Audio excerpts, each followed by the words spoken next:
मुंबईसह संयुक्त महाराष्ट्र जो झाला त्याचा जो लढा होता, इतका प्रचंड मोठा लढा,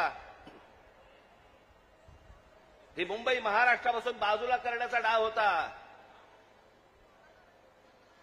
तो कोणाचा होता? काही गुजराती व्यापाऱ्यांचा होता आणि काही गुजराती नेत्यांचा होता. मी एकदा पुस्तक वाचत असताना, आचार्य अस्करांचं पुस्तक वाचत असताना मला धक्का बसला की मुंबई महाराष्ट्राला मिळू नये याच्यासाठीचं पहिलं जे बोललं गेलं ते कोणाकडनं बोललं गेलं? वल्लभभाई पटेलांनी सांगितलं की मुंबई महाराष्ट्राला देऊ नका म्हणून. वल्लभभाई पटेलांनी, ज्यांना आजपर्यंत आम्ही लोह पुरुष म्हणून मानत आलो, या देशाचे गृहमंत्री, आम्ही त्याच्याकडे आदराने आजपर्यंत पाहत आलो, तुम्ही महाराष्ट्राला विरोध केलात.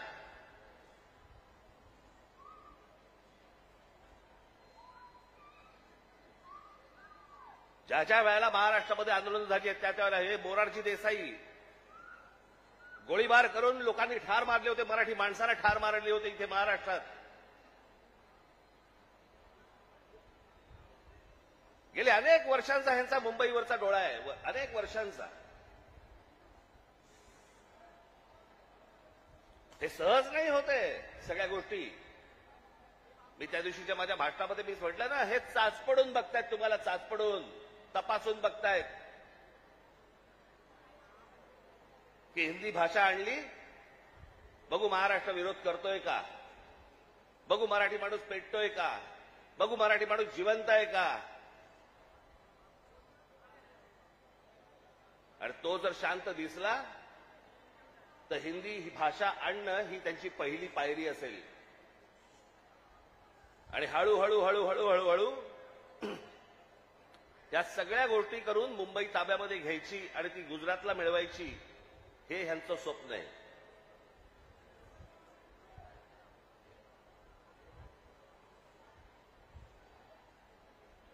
खरं तर बाकीच्यांचा विषय येतो कुठे मला कळतच नाही. विषय भाषेचा आहे. एक जगातलं सत्य मी प्रत्येक वेळेला सांगत आलो, जगातलं सत्य, तुमची भाषा मेली आणि पायाखालची जमीन गेली की तुम्ही कोणीही नसता जगामध्ये, तुम्हाला काही अर्थ नाही. तुम्हाला कोणीही विचारणार नाही. तुमची भाषा टिकवणं महत्वाचं आहे, तुमची जमीन राखणं महत्वाचं आहे. पण हे फक्त मुंबई महाराष्ट्रामध्ये, मुंबई महाराष्ट्रात खास करून मुंबईत काही गोष्ट झाली की ती देशभर चालू ठेवतात हे हिंदी चॅनलवाले. हे कसले हिंदी चॅनलवाले?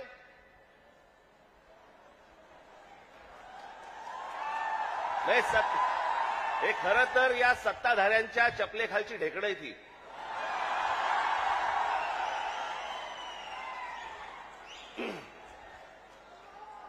आता बघा, थोड्या वेळात बघा सुरू करतील, राज ठाकरेंनी उगला जहर.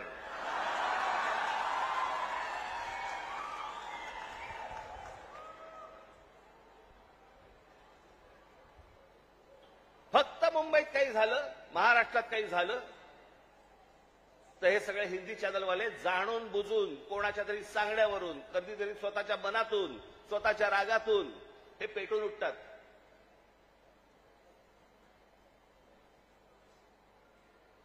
माझ्या बिहारमधले जे काही लोक आहेत, माझं त्यांनाही विचारणं आहे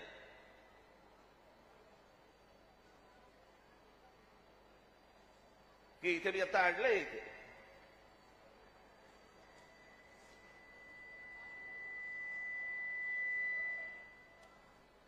28 सप्टेंबर 2018, ऐका नीट मी काय बोलतोय. 28 सप्टेंबर 2018 धुंधार, हिम्मतनगर जवळ, जिल्हा साबरकांठा, गुजरात, 14 महिन्याच्या एका मुलीवरती बलात्कार झाला. ती मारहाण, त्याच्यानंतर बिहारी लोकांना गुजरातमध्ये मारहाण केली आणि जवळपास मारहाण करून 20,000 लोकांना गुजरातमधनं बिहाऱ्यांना हाकलून दिले, बाहेर काढले. झाल्या का बातम्या?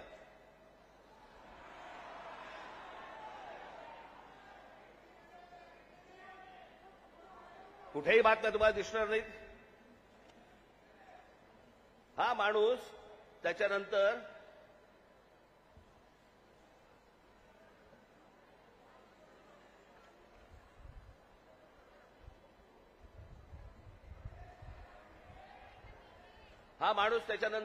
याने भारतीय जनता पक्षामध्ये प्रवेश केला, त्याला तिकीट दिलं गेलं आणि तो आमदार देखील झाला.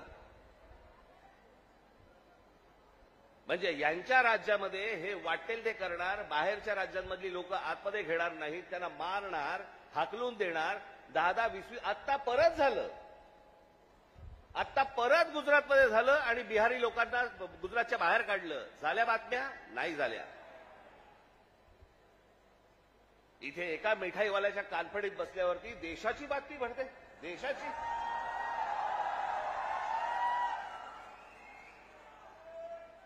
देशामध्ये चित्र असं रंगवलं जातं की बघा मुंबईमध्ये, महाराष्ट्रामध्ये अमराठी लोकांना कसे मारतायत.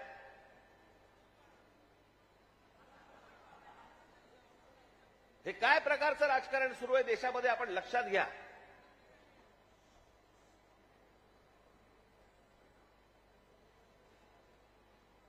कसली कोणती हिंदी घेऊन बसलो आपण, ज्याला साधा 200 वर्षाचा इतिहास आहे.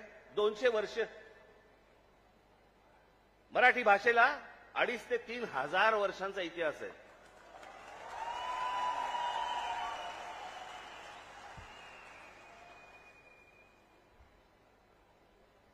मराठी भाषेला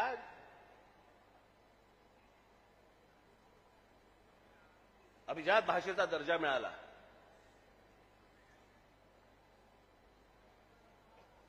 या शिवतीर्थावरती इथे मुंबईला पंतप्रधान नरेंद्र मोदींच्या समोर मी त्यांना सांगितलं होतं, माझ्या फक्त 5 गोष्टी आहेत, 5 अटी आहेत गोष्टी. त्यातली एक पहिली, मराठीला अभिजात भाषेचा दर्जा तुम्ही द्या. पंतप्रधान झाल्या दर्जा दिलाय. वर्ष झालं, 1 रुपया नाही आलाय. हिंदी भाषेला म्हणजे गंमत बघा, एखाद्या भाषेला जर समजा अभिजात भाषेचा दर्जा द्यायचा असेल तर त्याला कमीत कमी 1400 वर्ष जुनी ती भाषा पाहिजे. बरोबर ही अट आहे. कमीत कमी म्हणजे हिंदीला अभिजात भाषेचा दर्जा मिळायला अजून 1200 वर्ष आहेत. 1200 वर्ष आहेत. आणि ती भाषा तुम्ही आमच्या लहान मुलांवरती आणि आमच्यावरती लादणार. हिंदी या भाषेमुळे हिंदी चित्रपट सृष्टीतल्या नटनट्यांचं भलं झालं, याच्या पलीकडे कोणाचं भलं झालं जरा सांगा मला. नाही, साधी गोष्ट आपण पकडूया की उत्तर प्रदेश, बिहार, मध्य प्रदेश, राजस्थान इथे हिंदी बोलली जाते. मग हे लोक उठतात आणि महाराष्ट्रामध्ये नोकरीसाठी काय येतात? जर हिंदी भाषेमुळे जर तुमचंच भलं झालं नसेल आणि तुमचीच राज्य मोठी झाली नसतील आणि तुम्हाला जर दुसऱ्या प्रदेशामध्ये जाऊन जर समजा तिकडे येऊन नोकऱ्या कराव्या लागत असतील, नोकऱ्या मागाव्या लागत असतील, गुजरात सारख्या राज्यामध्ये जाऊन तिकडे जर समजा तुम्हाला मार खावा लागत असेल, हिंदीने काय भलं केलं तुमचं? कोणती भाषा घेऊन बसलोय आपण? आणि त्या भाषेसाठी म्हणून महाराष्ट्राचा मुख्यमंत्री पेटलाय. मला कारणच नाही कळलं.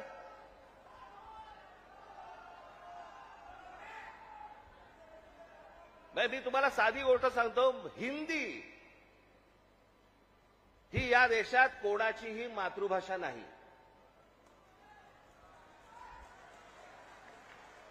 हे पहिल्यांदा सर्वांनी लक्षात घ्या. ज्याची काल परवाकडे कानफडीत मारली ना, त्याला विचार तुझी मातृभाषा कुठची?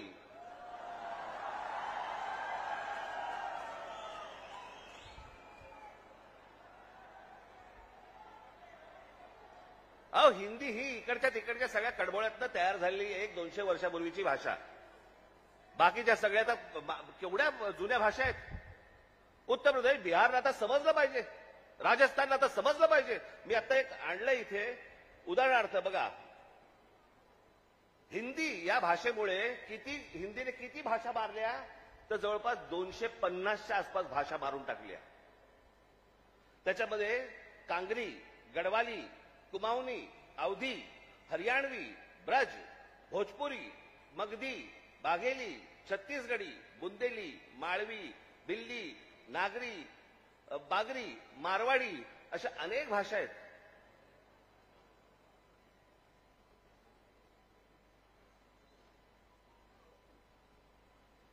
आता बिहारमध्ये त्यांनी ज्यांनी पहिली हिंदी ही भाषा स्वीकारली तिथे आजही 99% लोक मातृभाषा बोलतात, हिंदी बोलत नाही. म्हणजे अशा तर मी तुम्हाला सांगतो,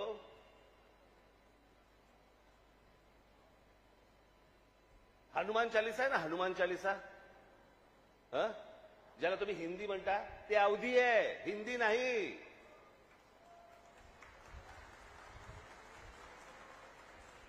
पहिल्यांदा भाषा आपण नीट समजून घेतली पाहिजे. मराठी भाषेचा आपण इतिहास नीट एकदा समजून घेतला पाहिजे.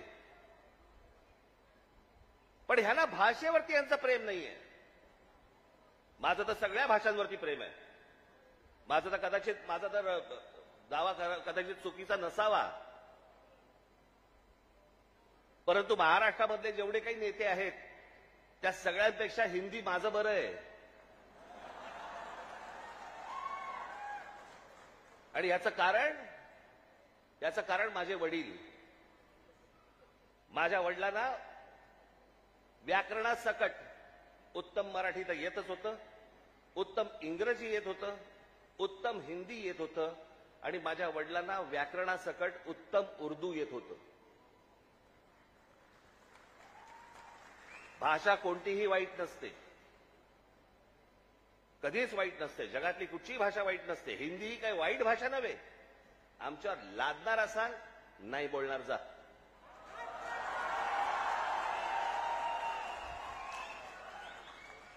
आणि लहान मुलांवरती तर नाहीच नाही. काही विषयच येत नाही या गोष्टींचा. त्यांचं राजकारण काय चालू आहे ते पहिलं बघा तुम्ही. हे या सगळ्या गोष्टी मी तुम्हाला आत्ताच सांगतोय. मी माझ्या पत्रामध्ये पण दिलं होतं, आम्ही हिंदू आहोत, हिंदी नव्हे.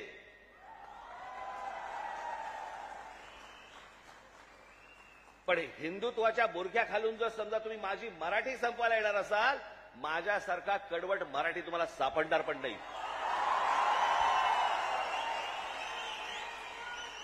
हिंमत असेल तर हात लावून दाखवा तुम्ही. आणि हे सगळं षडयंत्र तुम्ही नीट समजून घेतलं पाहिजे. षडयंत्र. मुंबईला जर हात लावायचा असेल तर या ठिकाणचे सगळ्या मीरा भाईंदर पासून तिथे पालघर पर्यंतच्या सगळ्या जेवढ्या मतदारसंघ आहेत, हे मतदारसंघ ह्यांना अमराठी लोकांचे करायचे.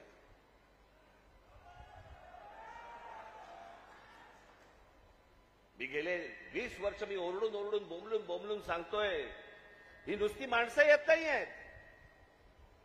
हे नुसते इमारतींमध्ये माणसं येत नाही आहेत. इमारती उभ्या राहतात आणि बाहेरची माणसं येत आहेत. इमारती उभ्या राहतात आणि बाहेरची माणसं येत आहेत. नुसती माणसं नाही येत आहेत. हे मतदारसंघ बनवत आहेत. हे मतदारसंघ बनवून तुम्हाला हटवणार, तुम्हाला लांब लांब फेकून देणार. उद्या हे काय सांगणार, अरे बघा ना, आमचाच खासदार, आमचेच आमदार, आमचेच नगरसेवक, आमचाच महापौर. असं करून हे मुंबईपर्यंत पोहोचणार. आणि हा अख्खाच्या अख्खा पट्टा हा सगळा गुजरातला मिळवण्यासाठीचे सगळे खटाटोप सुरू आहेत. हे आज नाही, हे पूर्वीपासून सुरू आहेत. पूर्वी त्यांनी तर जाहीररित्या सांगितलं होतं, पण आता कसं आहे, आता हे लपून छपून हळूवार पद्धतीने या सगळ्या गोष्टी सुरू आहेत. हे काय षडयंत्र हे आपण नीट ओळखा, हे समजून घ्या. हा सहज आलेला माज नाहीये. हा हे जास्त तुमच्या अंगावरती येतात आणि तुम्हाला सांगतात नाही मराठी नाही बोलणार, आम्ही नाही बोलेंगे. हा जो माज आहे ना, हा माज तिथून आलेला आहे, तिथून.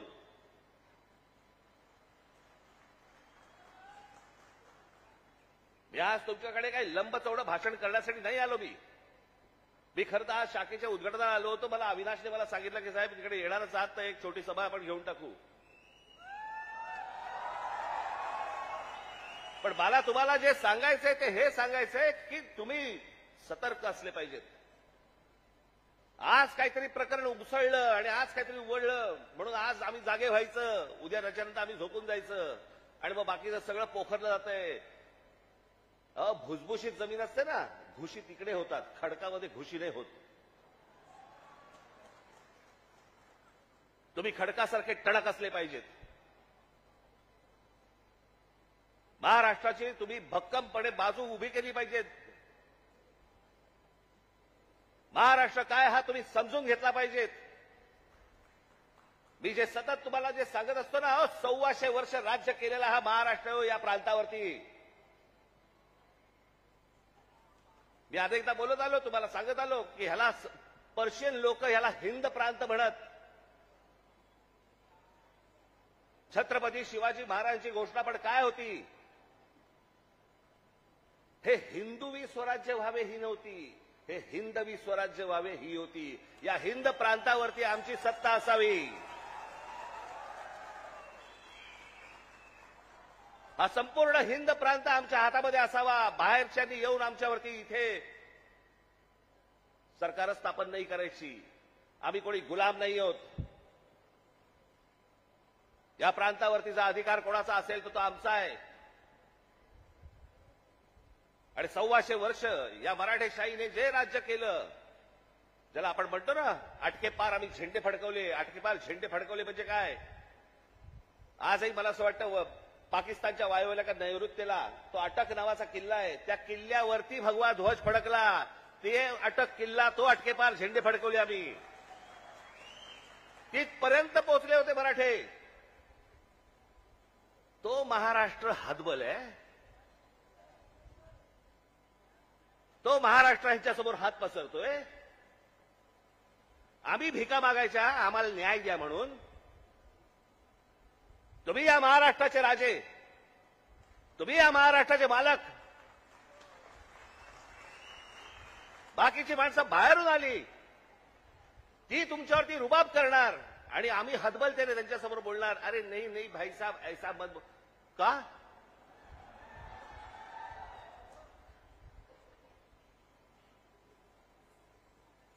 स्वतःहून काही करायची आपल्याला गरज नाहीये. पण जर अशा प्रकारे मास्क घेऊन जर समजा कोणी अंगावरती आला, ठेचायचा म्हणजे ठेचायचाच.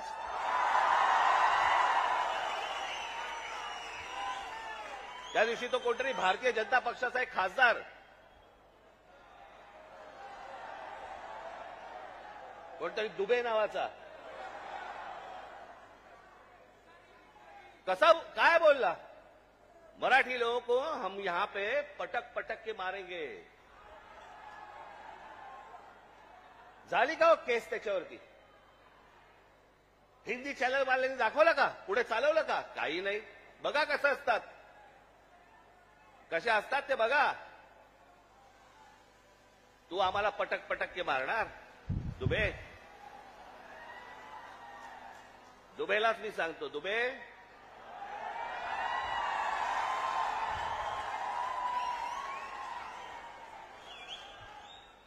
तुम मुंबई में आ जाओ.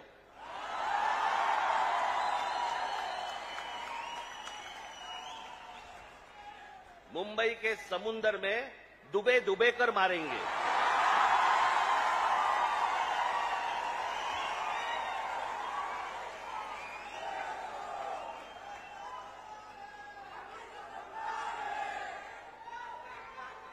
त्याला हिम्मत होते बघा कशी.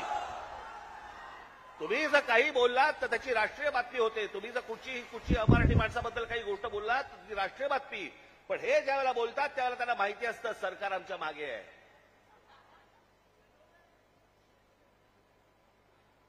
कारण सरकारच जर समजा या गोष्टी इथे लादत असेल तर या लोकांची हिंमत तर वाढणारच आहे.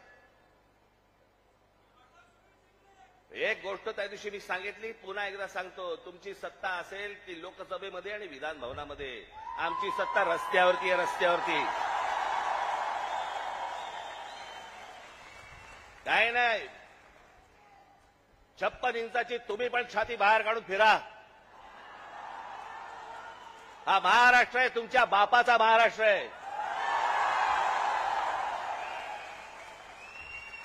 परत कोणी जर महाराष्ट्रामध्ये वेडं वाकडं वागायचा प्रयत्न केला, माझा महाराष्ट्र सैनिक त्याचा गाल आणि त्याचा हात या सगळ्या गोष्टींची युती झाल्याशिवाय राहणार नाही.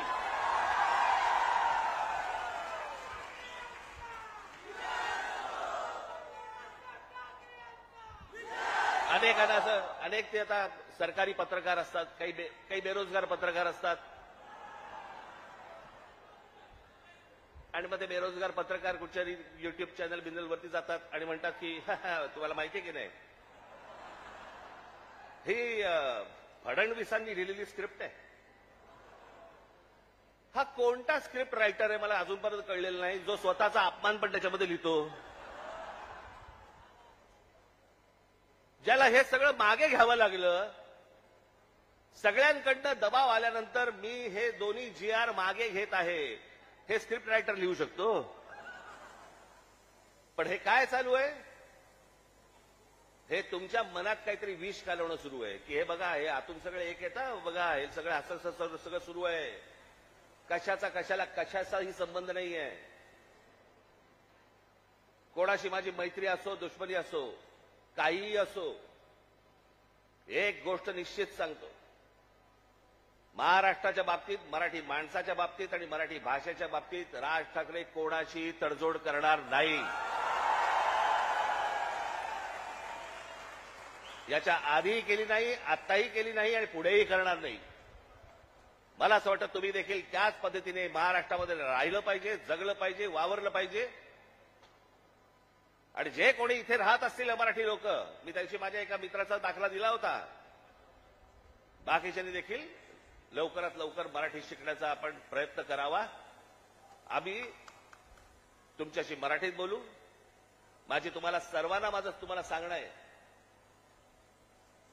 ज्या ज्या ठिकाणी जाल, दुकानात गेलात, बसमध्ये गेलात, ट्रेनमध्ये गेलात, टॅक्सीत बसलात, कुठेही गेलात, जास्तीत जास्त प्रमाणात म्हणण्यापेक्षा कायमस्वरूपी तुम्ही समोरच्याशी मराठीमध्येच बोला, त्याला मराठीत बोलायला भाग पाडा.